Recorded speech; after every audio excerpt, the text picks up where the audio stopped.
Kalau benci seseorang, tak perlu sampai bermusuhan. Ingat 3 kalimat ini, kamu pasti menang. Pernahkah kamu bertemu orang seperti ini? Begitu melihatnya, hatimu serasa terbakar. Kesal, jijik, bahkan ingin langsung marah-marah. Apakah kamu juga pernah mencoba menahan diri, menghindar, atau bahkan berpura-pura berlapang dada? Akhirnya, kamu sadar semakin ditahan semakin tersiksa, semakin dihindari semakin tertekan. Jangan khawatir, hari ini aku akan memberitahumu sebuah rahasia. Orang yang benar-benar bijak saat menghadapi orang yang dibenci, tidak pernah bermusuhan, juga tidak menyiksa diri. Mereka hanya mengandalkan 3 kalimat untuk menenangkan batin mereka, bahkan membuat orang yang dibenci itu secara sukarela menunduk dan meminta maaf padamu. 3 kalimat ini berasal dari kebijaksanaan kuno 2500 tahun lalu. Sangat sederhana sampai anak 3 tahun pun bisa mengingatnya. Namun begitu kuat, hingga bisa mengubah hidupmu. Tidak percaya? Kalau begitu, aku akan menceritakan sebuah kisah. Dahulu kala, di sebuah kuil kuno, ada seorang bikhu muda bernama Huiming. Dia bangun paling pagi setiap hari, dan tidur paling malam. Tidak pernah malas melafalkan sutra dan bermeditasi. Ia sangat dihormati oleh para bikhu senior. Namun belakangan ini, ia menghadapi masalah yang mengganggu pikirannya. Di vihara, datang seorang kakak seperguruan baru, bernama Ziguang. Ziguang ini berasal dari keluarga terpandang, sangat kaya raya, dan sebelum menjadi biksu, ia adalah cendekiawan terkenal di daerahnya. Tapi ia punya satu kebiasaan buruk. Kemanapun ia pergi, ia suka memamerkan pengetahuannya dan merendahkan orang lain. Yang lebih membuat Huiming kesal adalah Ziguang melihatnya masih muda, tapi sudah dihargai oleh para bikhu senior. Karena cemburu, ia selalu mencari masalah dengannya, berbicara buruk di belakangnya. Itu sudah biasa. Mengejek di depan umum juga bukan hal aneh. Yang paling keterlaluan adalah Ziguang di depan semua kakak dan adik seperguruan mengatakan Huiming hanya berpura-pura, bahkan tidak mengerti aturan dasar atau sila. Huiming gemetar karena marah. Beberapa kali ingin berdebat dengannya, tapi teringat seorang praktisi spiritual harus berbelas kasih. Ia pun menahan amarahnya. Namun semakin ditahan, semakin menderita. Setiap kali melihat Ziguang, hatinya langsung merasa sangat kesal. Bahkan saat bermeditasi pun, ia tidak bisa tenang. Malamnya, ia gelisah dan tidak bisa tidur. Dalam mimpinya pun, ia bertengkar dengan Ziguang. Saat bangun, bibirnya sudah tergigit. Ia benar-benar tidak tahan lagi. Ia pergi menemui guru tua di kuil untuk meminta nasihat. Setelah guru tua mendengarkan, ia tidak terburu-buru menghibur Huiming, melainkan dengan tenang bertanya kepadanya, "Menurutmu, yang benar-benar membuatmu menderita adalah perkataan dan perbuatan Ziguang, atau keakuanmu terhadapnya?" Huiming tertegun. Tentu saja dia yang sengaja menyakitiku. Kenapa jadi masalahku? Guru tua tersenyum, menunjuk pohon tua di halaman dan berkata, "Lihatlah pohon ini, telah diterpa angin dan hujan selama ratusan tahun. Mengapa ia masih bisa tumbuh subur? Karena akarnya tertanam dalam angin dan hujan sebesar apapun. Hanyalah berlalu begitu saja." Perkataan dan perbuatan Ziguang seperti angin dan hujan. Hatimu adalah pohon ini. Jika akarnya tidak kokoh, tentu akan terombang-ambing oleh tiupan angin. Jika akarnya kuat, apapun yang dia katakan atau lakukan, apa hubungannya denganmu? Saat sedang berbicara, suara Ziguang terdengar dari kejauhan. Ia sedang berdebat lagi dengan orang lain. Beberapa orang selalu mengira diri mereka sudah maju dalam latihan spiritual, padahal ilmu duniawi saja tidak mereka pahami. Wajah Huiming langsung memerah. Tangannya mengepal tanpa sadar. Guru tua menatapnya, berkata dengan bijak, "Lihatlah, hanya dengan mendengar suaranya saja, hatimu sudah kacau. Apa artinya ini? Ini menunjukkan kamu belum menemukan akar masalah yang sebenarnya. Masalah tidak terletak pada lingkungan luar, melainkan di dalam hati." Mendengar kalimat yang sama, mengapa orang lain bisa menyikapinya dengan tenang, tapi kamu begitu emosional? Huiming menundukkan kepala. Karena aku punya keakuan." "Benar?" Guru tua mengangguk. "Kamu terluka. Justru karena kamu terlalu terikat pada konsep aku ini." Dia bilang kamu berasal dari keluarga miskin. Kamu merasa harga dirimu terluka. Dia bilang kamu tidak tekun berlatih spiritual. Kamu merasa difitnah. Padahal semua ini adalah perbedaan yang ilusi. Huiming seolah mengerti, tapi dahinya masih berkerut. "Aku mengerti teorinya. Tapi setiap kali ada masalah, aku tidak bisa menenangkan hati seperti air. Setiap kali dia mengejekku, api di hatiku langsung membara, tidak bisa dikendalikan." Guru tua menatapnya. Matanya memancarkan kilatan misterius. Bagaimana jika saya katakan, ada cara yang sangat sederhana, yang bisa membuatmu, saat menghadapi siapapun yang kamu benci, langsung mendapatkan kedamaian batin. Kamu percaya? Mata Huiming berbinar. Benarkah ada cara seperti itu? Bukan hanya ada, tapi hanya butuh 3 kalimat. Guru tua tersenyum tipis. 3 kalimat ini tidak mengharuskanmu merendahkan diri, tidak mengharuskanmu melawan hatimu, namun bisa membuat kebencian di hatimu meleleh seperti es. Yang lebih ajaib lagi, mereka juga bisa menciptakan kekuatan yang luar biasa untuk menyentuh hati orang lain, membuat orang yang paling kamu benci itu secara sukarela meminta maaf kepadamu, bahkan menjadi sahabat terbaikmu. Huiming mendengarkan dengan hati berdebar. Ia ingin segera tahu apa 3 kalimat itu, tapi saat itu juga lonceng makan berbunyi. Guru tua bangkit dan pergi, hanya meninggalkan 1 kalimat. Besok akan kujelaskan lebih detail. Sepanjang sore itu, Huiming terus memikirkan hal ini. 3 kalimat bisa memiliki kekuatan ajaib seperti itu? Ini sungguh luar biasa. Yang lebih membuatnya tersiksa adalah, malam itu, Ziguang sepertinya makin menjadi-jadi. Di ruang meditasi, dia sengaja duduk di samping Huiming. Sesekali mengeluarkan suara-suara aneh, mengganggu meditasinya. Beberapa kali Huiming ingin marah, tapi teringat perkataan guru tua. Dia hanya bisa menahan diri, namun rasa jijik di hatinya tumbuh liar seperti rumput, hampir menelan akal sehatnya. Keesokan paginya, Huiming sudah menunggu di depan pintu guru tua. Tepat saat itu, Ziguang muncul lagi. Dia bahkan nyindir-nyindir. Katanya, ada orang-orang yang suka pamer di depan senior, padahal hatinya sangat gelisah, bahkan tidak bisa menunggu semalam saja. Huiming sangat marah, hendak membantah. Guru tua kebetulan keluar. Dia tidak mengatakan apa-apa, hanya dengan tenang berjalan ke bawah pohon tua itu. Para murid secara alami mengerumuni misteri 3 kalimat itu. Guru tua mulai berbicara. Kemarin Huiming bertanya padaku, bagaimana menghadapi orang yang menjengkelkan. Masalah ini tidak hanya dihadapi oleh para praktisi spiritual, bahkan para kaisar dan jenderal di dunia seringkali terganggu olehnya. Ia berhenti sejenak, lalu mulai bercerita. Dahulu kala, ada seorang kaisar yang bijaksana, memerintah negaranya dengan baik, dan sangat dicintai rakyatnya. Namun, ada seorang menteri di istana, yang selalu menentangnya. Setiap kali kaisar mengusulkan kebijakan, menteri itu selalu membantah, bahkan kadang di depan para pejabat, membuat kaisar kehilangan muka.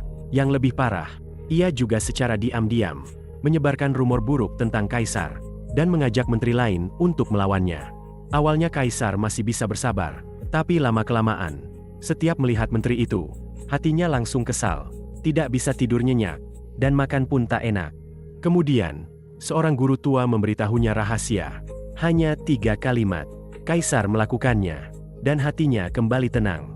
Yang lebih ajaib lagi, 3 bulan kemudian, menteri yang selalu menentangnya itu, justru datang meminta maaf, dan kemudian menjadi penasihatnya yang paling setia, bahkan membantunya menumpas pemberontakan yang hampir menggulingkan dinasti. Para murid mendengarkan dengan terperangah. 3 kalimat saja bisa membuat musuh bebuyutan menjadi sahabat karib. Guru tua melihat ekspresi terkejut semua orang, lalu perlahan mengucapkan 3 kalimat itu. Kalimat pertama, dia juga menderita. Huiming tertegun. Sesederhana itu? Guru tua menjelaskan. Menurutmu, mengapa Ziguang selalu menentangmu di mana-mana? Orang yang benar-benar damai di hatinya tidak akan sengaja menyakiti orang lain. Dia merendahkanmu, mengejekmukmu, karena jauh di lubuk hatinya ada penderitaan dan ketakutan yang besar. Dia menatap Ziguang. Maukah kamu memberitahu semua orang mengapa kamu menargetkan Huiming? Wajah Ziguang langsung memerah. Dia tergagap tidak bisa berkata-kata. Guru tua dengan welas asih berkata, biarkan aku yang mengatakannya. Sebelum Ziguang menjadi biksu, meskipun keluarganya kaya dan berpengetahuan luas, justru karena itu, sejak kecil dia sudah dibebani harapan besar, menanggung tekanan yang luar biasa. Dia takut gagal, takut kalah dari orang lain, lebih takut diremehkan. Setelah menjadi biksu, melihat Huiming, pemuda dari keluarga miskin ini, justru mendapat pujian dari bhikkhu senior. Ketakutan di hatinya pun bangkit. Dia takut tersaingi, makanya dia merendahkan orang lain untuk membuktikan nilainya. Mendengar itu, Ziguang tak kuasa menahan air mata. Kata-kata guru tua bagai pedang tajam, menghujam langsung ke lubuk hatinya, yang paling tak ingin dia hadapi. Seseorang yang benar-benar damai di dalam hati, tidak akan menyakiti siapapun. Suara guru tua semakin lembut. Setiap orang yang melakukan hal menjengkelkan, di baliknya ada penderitaan yang mendalam. Ketika kamu memahami ini, kamu akan melihat orang yang kamu benci itu dengan pandangan yang berbeda. Pikiranmu akan berubah total. Dari kemarahan menjadi pengertian. Dari permusuhan menjadi welas asih. Hui Ming tersadar. Tatapan matanya pada Ziguang tak lagi dipenuhi amarah, melainkan simpati yang mendalam. Kalimat kedua, aku pun begitu. Kalimat ini memintamu untuk introspeksi diri.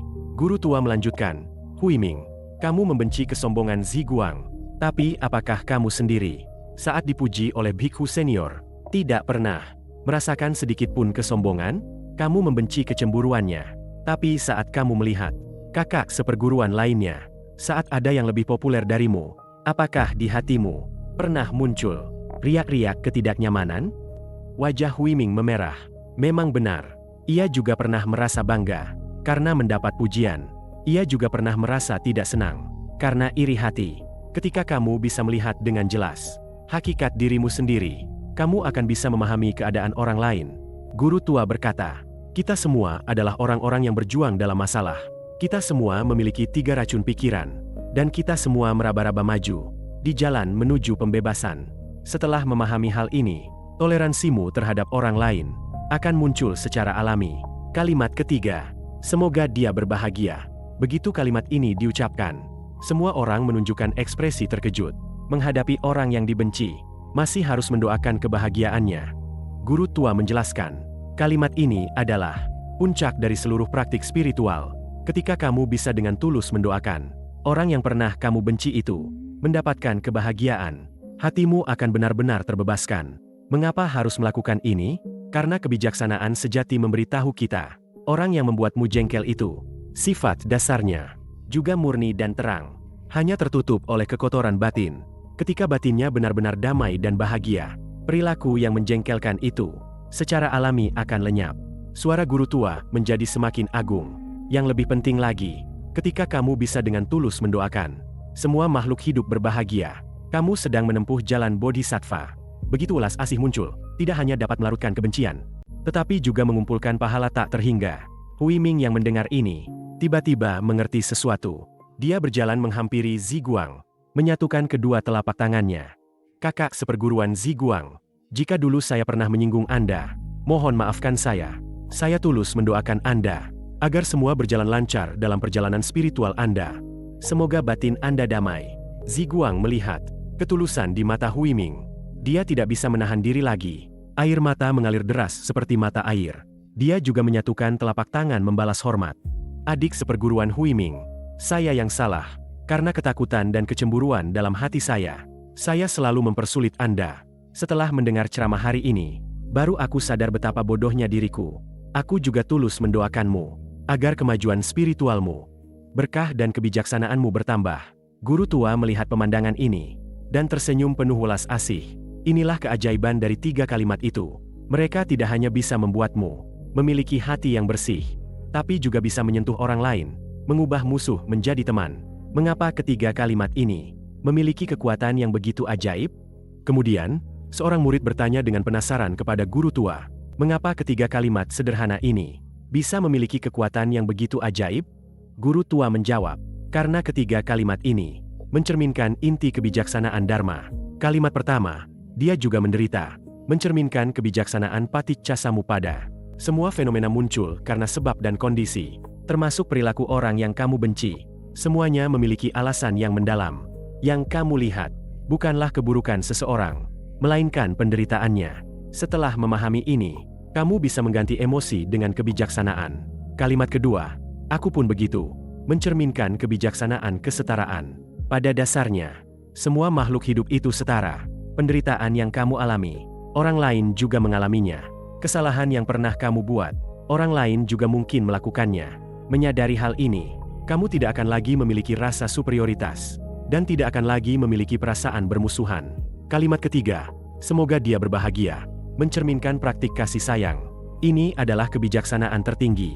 Ketika kamu bisa dengan tulus mendoakan semua makhluk berbahagia, kamu sudah melampaui pemikiran dualistik benar salah, dan memasuki kebebasan sejati. Ketiga kalimat ini sesuai dengan 3 tingkatan praktik spiritual, memahami sebab akibat, menyadari kesetaraan, dan membangkitkan kasih sayang. Ketika kamu bisa menggunakan ketiga kalimat ini, saat menghadapi siapapun, kamu sudah berada di jalan praktik spiritual tertinggi. Inspirasi dari cerita ini, sebenarnya dalam hidup kita masing-masing, pasti akan bertemu dengan orang yang kita benci. Mungkin rekan kerja yang suka mencari kesalahan, mungkin kerabat yang suka membanding-bandingkan, mungkin teman yang suka bergosip di belakang, atau mungkin tetangga yang selalu menentangmu. Dulu, kamu mungkin hanya punya 3 pilihan: marah, menahan diri, atau menghindar. Marah hanya akan merugikan kedua belah pihak. Menahan diri akan melukai batinmu. Menghindar pun tidak selalu berhasil. Tapi sekarang, kamu punya pilihan keempat. Gunakan 3 kalimat ini untuk mengubah pola pikirmu. Lain kali, saat kamu bertemu lagi dengan orang yang kamu benci itu, cobalah untuk mengulanginya dalam hati. Dia juga menderita. Di balik perkataan dan perilakunya, ketakutan atau luka apa yang tersembunyi? Aku pun begitu. Apakah aku sendiri tidak punya kekurangan serupa? Apakah aku tidak pernah menjadi orang yang menyebalkan? Semoga dia berbahagia. Jika aku benar-benar berharap dia bahagia, berapa banyak kebencian yang akan tersisa di hatiku? Kamu akan menemukan saat kamu benar-benar melakukannya. Keajaiban akan terjadi. Bukan berarti orang itu berubah dalam semalam, tapi hatimu yang berubah. Kamu tidak lagi terpengaruh oleh perkataan dan perilakunya. Tidak lagi tidak bisa tidur karena dia. Kamu mendapatkan kebebasan batin yang sejati. Dan yang lebih menakjubkan lagi, saat hatimu berubah, caramu memperlakukannya juga akan berubah. Tatapan matamu, nada suaramu, sikapmu akan melunak tanpa disadari. Orang lain bisa merasakan perubahan ini. Pertahanan dan serangannya juga akan perlahan runtuh. Inilah kekuatan untuk mengubah, bukan dengan meyakinkan lewat logika, melainkan dengan melelehkan lewat welas asih. Sebagai contoh versi modern, saya punya seorang teman di kantor. Dia sering diincar oleh seorang rekan kerja. Rekan kerja itu selalu mencari-cari kesalahannya saat rapat dan menjelek-jelekannya di depan atasan. Teman saya sampai ingin resign, bahkan sempat berpikir untuk membalas dendam. Lalu dia mempelajari 3 kalimat ini. Dia mulai mencoba melihat rekan kerjanya dari sudut pandang lain. Dia mengetahui bahwa rekan kerjanya itu berasal dari keluarga kurang mampu. Orang tuanya sakit-sakitan menahun, dan tekanan pekerjaannya sangat besar, takut dipecat. Dia pun mengerti, ternyata serangan orang itu sebenarnya berasal dari ketakutan. Dia juga merenungkan dirinya sendiri, dan menyadari bahwa dia kadang-kadang juga melampiaskan amarahnya kepada keluarga. Karena tekanan juga bisa tanpa sengaja menyakiti orang lain. Dia menyadari bahwa dirinya tidak lebih mulia dari orang itu. Akhirnya, dia mulai tulus mendoakan rekan kerjanya itu agar bisa keluar dari kesulitan dan mendapatkan kedamaian batin. Dia tidak sengaja berusaha menyenangkan orang itu, hanya mengubah pola pikirnya. Ajaibnya, beberapa bulan kemudian, rekan kerja itu, sikapnya terhadapnya perlahan berubah, tidak lagi bermusuhan, bahkan mulai berinisiatif bekerja sama dengannya. Kemudian, mereka berdua menjadi rekan kerja yang sangat baik. Ini bukan hal mistis, tapi hukum hati manusia. Apa yang ada di hatimu, itulah yang akan kamu tarik. Jika hatimu penuh kebencian, kamu akan melihat lebih banyak permusuhan. Jika hatimu penuh welas asih, kamu akan menarik lebih banyak kebaikan. Kata-kata terakhir, membenci seseorang tidak perlu sampai bermusuhan. Bermusuhan adalah cara terendah untuk menyelesaikannya. Itu tidak akan menyelesaikan masalah, hanya akan menciptakan lebih banyak masalah. Kebijaksanaan tertinggi adalah mengganti konfrontasi dengan pemahaman. Mengganti kebencian dengan welas asih. Ini tidak mengharuskanmu mengorbankan diri, tidak perlu menyenangkan orang lain. Kamu hanya perlu kembali ke dalam dirimu sendiri, menggunakan 3 kalimat untuk melepaskan ikatan yang membuatmu tidak nyaman. 3 kalimat ini telah melintasi lebih dari 2000 tahun, dan hingga kini masih membimbing banyak jiwa yang tersesat. Ini memberitahu kita, menghadapi orang yang menjengkelkan, cara terbaik untuk menghadapinya bukan dengan melawan, bukan dengan menghindar, apalagi dengan marah-marah, melainkan dengan kebijaksanaan, kesetaraan, dan welas asih, untuk melarutkan semua kebencian, agar batinmu memperoleh kebebasan sejati. Ketika kamu menguasai 3 kalimat ini, kamu telah menguasai kebijaksanaan tertinggi dalam hidup, untuk berinteraksi dengan dunia. Tidak peduli seberapa menjengkelkan orang yang kamu hadapi, Tidak peduli seberapa sulit hubungan antar manusia yang kamu alami, kamu akan tetap bisa menjaga ketenangan batinmu, bahkan bisa menginspirasi orang lain, mengubah konflik menjadi harmoni. Ini bukan dongeng, melainkan kebenaran yang telah diverifikasi oleh banyak orang selama ribuan tahun. Kamu juga bisa mencobanya.